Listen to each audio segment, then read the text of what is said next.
Hello అండి, బాగున్నారా? మేము చాలా బాగున్నామండి. ఈరోజు మా ఇంట్లో కూర చికెన్ వండుతున్నాను. దానికి కావాల్సినవి చికెను ముందే ముక్కలు కోసుకొని కడిగి పెట్టుకున్నాను. చికెను, ఉల్లిపాయలు పొట్టు తీసేసి ముక్కలు కోసి పెట్టుకున్నా, అల్లం వెల్లుల్లిపాయలు 2 పచ్చిమిరపకాయలు, దాంతోపాటు చింతపండు చారు కూడా పెడుతున్నాను.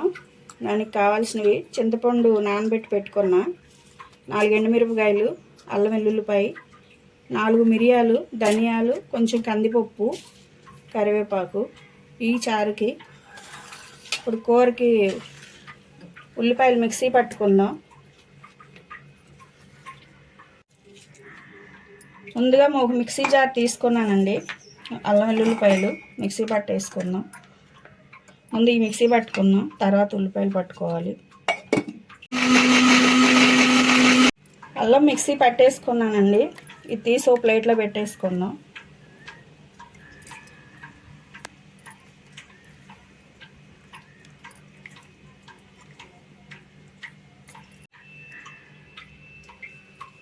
అల్లం పేస్ట్ చేసుకున్న జార్లోనే ఉల్లిపాయలు కూడా వేసుకుంటున్నా. ఉల్లిపాయలు కూడా పేస్ట్ చేసుకుందాం. నేను ఉల్లిపాయలు పేస్ట్ చేసుకుంటున్నానండి, కావాలంటే మీ ముక్కలు వాడచ్చు. నేను కొంచెం కూర గ్రేవీగా ఉండాలని చెప్పి నేను పేస్ట్ వేస్తున్నా. ఉల్లిపాయలు కూడా పేస్ట్ అయిపోయింది. ఇది కూడా ప్లేట్లో తీసేసుకుందాం.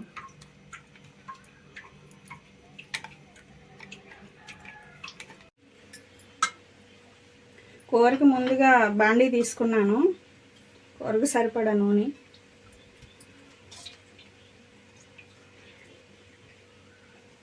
సరిపోయిద్ది. నూనె కాగిపోయిందండి. ఉల్లిపాయ పేస్ట్ వేసుకుంటున్నా.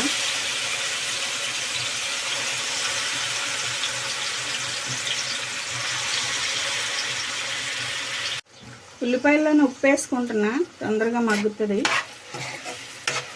ఇవి పేస్ట్ చేసుకున్నాం కాబట్టి పచ్చివాసన పోయే వరకు బాగా వేగాలి. ఉల్లిపాయ ముక్కలు అయితే నూనె మనం వేసింది కూడా కనపడుతుంది. పేస్ట్కి ఎంత నూనె వేసినా కనపడదు, ఫిల్ చేసుకుంటుంది. ఇది అందుకని బాగా వేగాలి.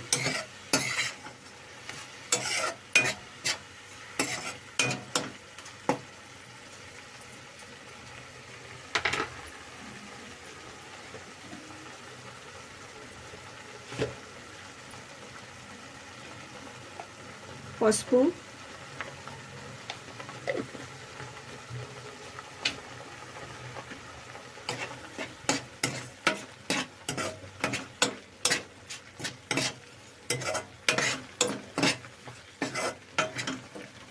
ఈ కూరకి మసాలా పొడి స్పెషల్ అనే చెప్పాలండి.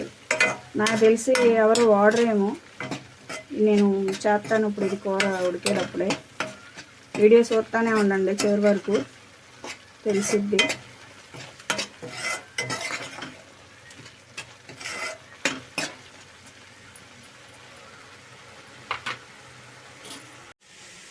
మళ్ళీ చారుకి మిక్సీ పట్టుకుందామండి. ఇందాక పట్టుకున్నాం కదా అల్లం వెల్లుల్లిపాయ పేస్ట్ కొంచెం వేసుకుంటున్నా. ఈ ధనియాలు, కందిపప్పు, మిరియాలు ఇవన్నీ కలిపి మిక్సీ పట్టేసుకుందాం. చారులో చిన్న కొబ్బరి ముక్క కూడా వేసుకుంటున్నానండి. దీన్ని కూడా మిక్సీ పట్టేసుకుందాం మొత్తం కలిపి. ఈ చారుకి సంబంధించి అన్ని మిక్సీ పట్టేసుకున్నాం కదండి. కందిపప్పు, అల్లం వెల్లుల్లిపాయ, ధనియాలు, మిరియాలు మొత్తం మిక్సీ పట్టుకున్నా. ఇప్పుడు చారు కలిపేసుకుందాం. ఒక గిన్నె తీసుకున్నా చారు కోసం.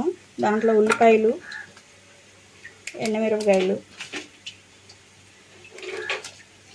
వీటిని చింతపండు చారు అని అంటారండి. దీంట్లో కందిపప్పు, చిన్న కొబ్బరి ముక్క ఇవన్నీ వేసుకుంటారు. చికెన్కి కాంబినేషన్గా చాలా బాగుంటాయి.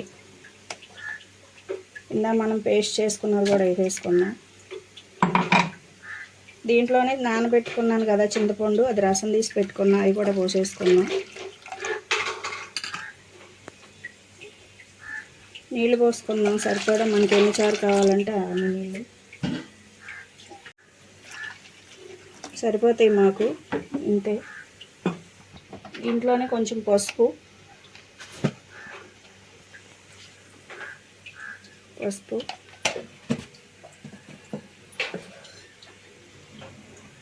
ఉప్పు,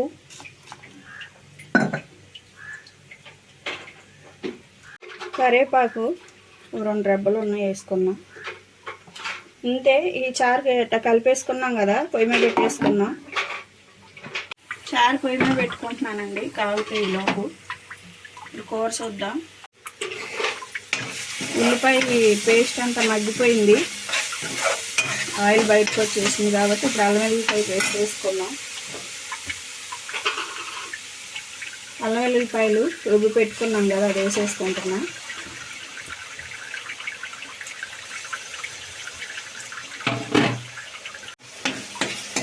తిప్పుకున్నామండి. అల్లం వెల్లుల్లిపాయ వేసాం కదా, కలిసే వరకు తిప్పుకున్నాం. ఇది కూడా కొంచెం వేగాలి, దీన్ని పచ్చివాసన పోవాలి. అల్లం వెల్లుల్లిపాయ కూడా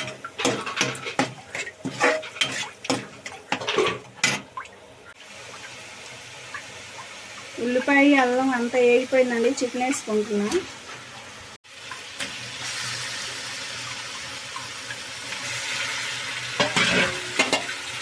చికెన్ వేసుకున్నాం కదా, తిప్పుకున్నాం. పేస్ట్ అంతా ముక్కలు పట్టేటట్టు. చికెన్ తినకూడదన్న తర్వాత అది 3 నెలల నుంచి మేము అసలు వండట్లేదండి. 3 నెలల్లో ఒకసారి వండాము. మళ్ళీ ఈరోజు వండుతున్నామండి. ఇంట్లో చికెన్ ఎక్కువే వండేవాళ్ళం. మా పిల్లలు బాగా తింటారు. ఎప్పుడైతే తినకూడదు బాగాలేదు అంటున్నారో అప్పటి నుంచి మానేసాం. ఎక్కువ చేపలు వండుకుంటున్నాం. ఈరోజు మళ్ళీ తినాలనిపించి ఈరోజు తీసుకొచ్చాం. కొంచెం మగ్గనిద్దాం, మూత పెట్టేసుకున్నామండి.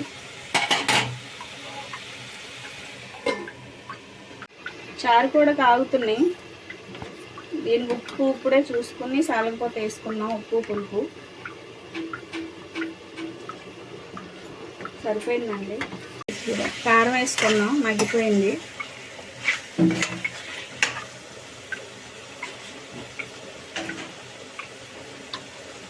కొంచెం కారం వేసుకున్నాం కదండి, తిప్పుకున్నాం.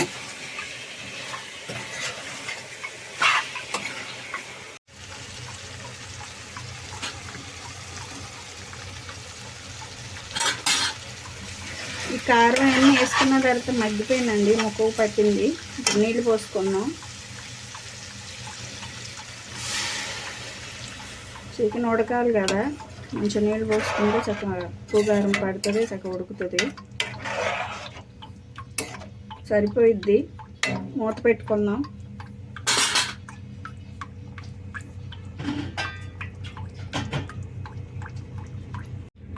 మూత పెట్టేసుకుందాం.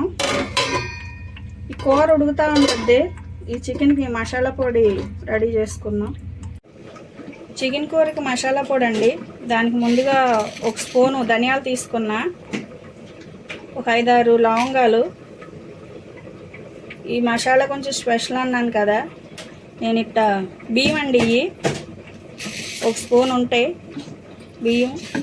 ఈ మొత్తం కలిపి వేపుకుందాం. చారు కాగిపోయినాయండి, దింపేసుకుందాం. ధనియాలను బియ్యం వేగేదాకా వేపుకుందాం అండి. కొంచెం ఎర్రగా వేగాలి, మరి ఎక్కువగా కూడా వేగకూడదు. ఈ బియ్యం వేసి మసాలా పొడి మా చిన్నప్పటి నుంచి మా ఇంట్లో ఇదే మసాలా వాడతారండి. బయట నుంచి మసాలా పొడులు ఏం తీసుకురారు. ఉట్టిగా ధనియాలు అవి కూడా వేయరు. ఇట్లా కొంచెం బియ్యం వేసేవాళ్ళు. ఇట్లా నేను వేపుతున్నా. అప్పుడైతే అసలు వేపేవాళ్ళు కాదు. మామూలుగా మనం కూరదాకల్లో కూర వండేవాళ్ళం కదా, దాని మీద ఒక ప్లేట్ మూత పెడితే ఆ ప్లేట్ మీదే ఈ బియ్యం, కొన్ని ధనియాలు, కొన్ని లవంగాలు, 2 ఎల్లుల్లిపాయలు వేసేసి దాని మీద ఉంచేవాళ్ళు. ఈ కూర ఉడికేలోపు అవి వేడి పడేవి. అయ్యే కొంచెం రోట్లో దంచేసి పొడి వేసేవాళ్ళు. ఇట్లా బియ్యం వేసి మసాలా పొడి వేసుకుంటే, ఇప్పుడు మనం నీసుకోరలు అనేటప్పటికి కొంచెం రైస్ ఎక్కువే తింటాం కదా, ముద్ద ఎక్కువ అన్నం తింటాం. అవి అరుగుదల అవ్వంట. అదే ఇట్లా బియ్యం వేసి మసాలా పొడి చేసుకుంటే తిన్నది తొందరగా జీర్ణం అవుతుందంట. పైగా ఇప్పుడు మనం బాయిలర్ కోడి చికెన్ వండుకున్నా కూడా ఈ మసాలా వేయటం వల్ల అది నాటుకోడిలానే ఉంటుంది. కూర రుచిగా ఉంటుంది, గ్రేవీ కూడా బాగా వచ్చిద్ది, చాలా బాగుంటుంది. గసగసాలు కూడా వేయక్కర్లేదు, అంత గ్రేవీగా ఉంటుంది కూర, రుచిగా కూడా ఉంటుంది. నాటుకోడి తిన్నట్టే అనిపించిద్ది. ఒకసారి మీరు కూడా ట్రై చేయండి. మేము ఫస్ట్ నుంచి ఇదే మసాలా పొడి వాడతాం. ఇవన్నీ వేగిపోయినాయండి. ధనియాలు బియ్యము మిక్సీ పట్టేసుకుందాం.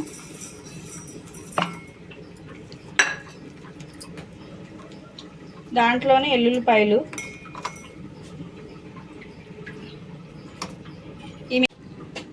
మిక్సీ పట్టేసుకున్నాను. అంతేనండి, పొడి అయిపోయింది. ఈ మసాలాకి బియ్యం కూడా ఎక్కువ వేయకూడదండి. ఇప్పుడు మనం ఒక స్పూన్ ధనియాలు తీసుకుంటే హాఫ్ స్పూనే బియ్యం తీసుకోవాలి. ఒక 4 లవంగాలు, ఒక 4 ఎల్లుల్లిపాయలు గబ్బాలు అంతే.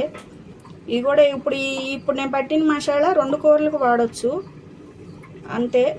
ఇది ముందే పట్టేసి పెట్టుకున్నా కూడా బాగోదు, ఒక్కసారే ఎప్పుడప్పుడే పట్టుకోవాలి. అప్పుడే మంచి వాసన కూడా ఉంటుంది. కూర ఉడుకుతుందండి. ఇంకొక 5 నిమిషాలు అయితే అయిపోయిద్ది. కొంచెం దగ్గరికి రానిద్దాం. ఇంకొక 5 నిమిషాలు మూత పెట్టుకుందాం. దానికి ఆగిపోయినాయి కదండి, తాలింపు పెట్టుకుందాం. తాలింపు దినుసులు కొంచెం పచ్చెనపప్పు, ఆవాలు, జీలకర్ర అవన్నీ వేసుకున్నా. నూనె, తాలింపు వేగిపోతుందండి. కొంచెం కరివేపాకు. కూర చూద్దాం ఒకసారి. కూర అయిపోయిందండి. మసాలా వేసుకున్నాం. దీంట్లో ఒక పచ్చిమిరపకాయ చీలికలు చేసి వేసుకుంటున్నా.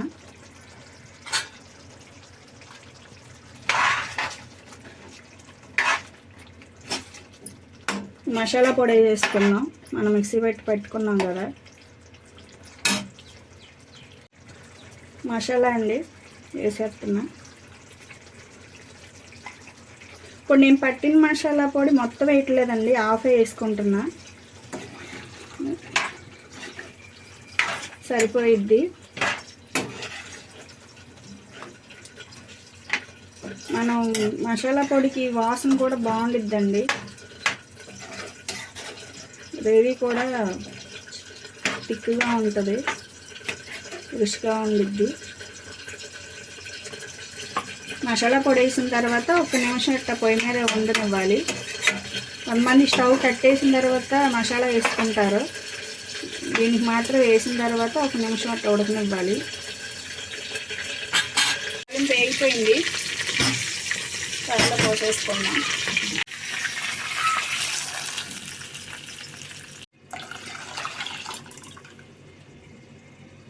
చారు తాలింపు వేయటం కూడా అయిపోయింది. చారు రెడీ అయిపోయినాయి.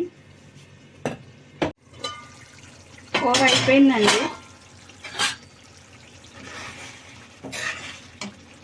దీంట్లో కొంచెం కరివేపాకు వేసుకుంటున్నా. కొత్తిమీర వేయచ్చు, నాకు కొత్తిమీర లేదు ఈరోజు. కరివేపాకు వేసుకుంటున్నా. కరివేపాకు కూడా బాగుంటుంది కూరకి.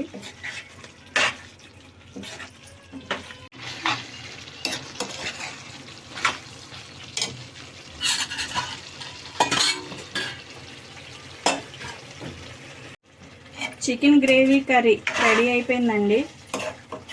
ఈ స్టవ్ కట్టేసుకుంటున్నా. ఆపేద్దాం. ఇంకా కూర ఉడికిపోయిందండి, దింపేసుకున్నా. చూసారా గ్రేవీ? చికెన్ గ్రేవీతో బాగుంది. ఇలా ఈ మసాలా ఇప్పుడు నేను చేసినట్టుగా మసాలా పొడి వేసుకొని చూడండి, చాలా బాగుండిద్ది. ఇది ఇప్పుడు నేను చేసిన మసాలా పొడి చికెన్కే బాగుండిద్దండి, మటన్కి అంత బాగోదు. చికెన్కి, రొయ్యలకి కూడా బాగానే ఉంటుంది, పచ్చి రొయ్యలకి. అంతేనండి, చికెన్ కూర అయిపోయింది. దాంతోపాటు చింతపండు చారు కూడా రెడీ అయిపోయినాయి. అంతేనండి, ఈరోజు మా ఇంట్లో చికెన్ కూర, చింతపండు చారు.